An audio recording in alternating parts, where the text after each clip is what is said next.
Okay, so we left off the last video with talking about editing and being picky on the AIA generator software about your outline.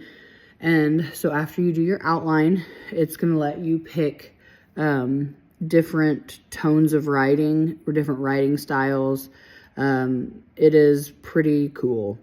That's where I like having a lot of fun. I spend a lot of time regenerating for tone, etc. I told you I was a nurse. I find that my writing is a little more empathetic, and that's one of the buttons. So you can make it humorous or serious or informal or empathetic or friendly or conversational, you know, just there's lots of options, and you just continue to regenerate your little summaries until you get the tone of writing you want. And I have found a little combination that actually sounds similar to how I personally write. So that's cool for me. And I've actually tried it a few different ways and still come back to the little combo that I like. So I think mine is like,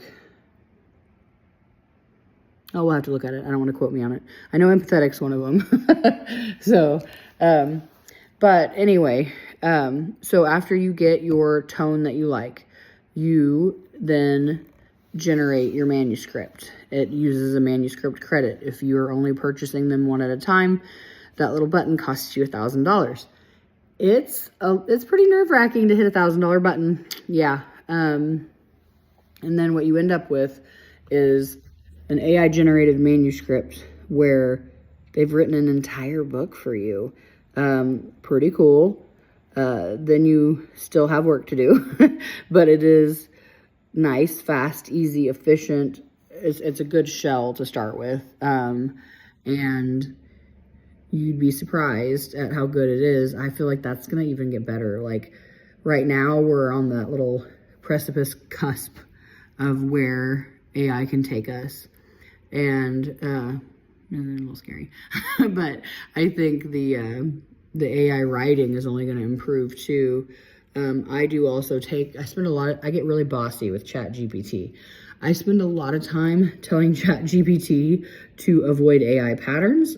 I tell it to humanize. I tell it to make it more relatable. I get very bossy with ChatGPT. So that is one of the tools I also use in and out throughout different projects to tweak things or change like book summaries, etc. So now you've generated this manuscript, and it still has another option to do your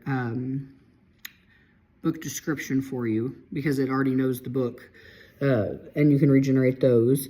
That's a pretty helpful tool. So then you have your book description, and then the work begins on proofreading, editing, and then what you decide on whether you're getting it professionally done or not.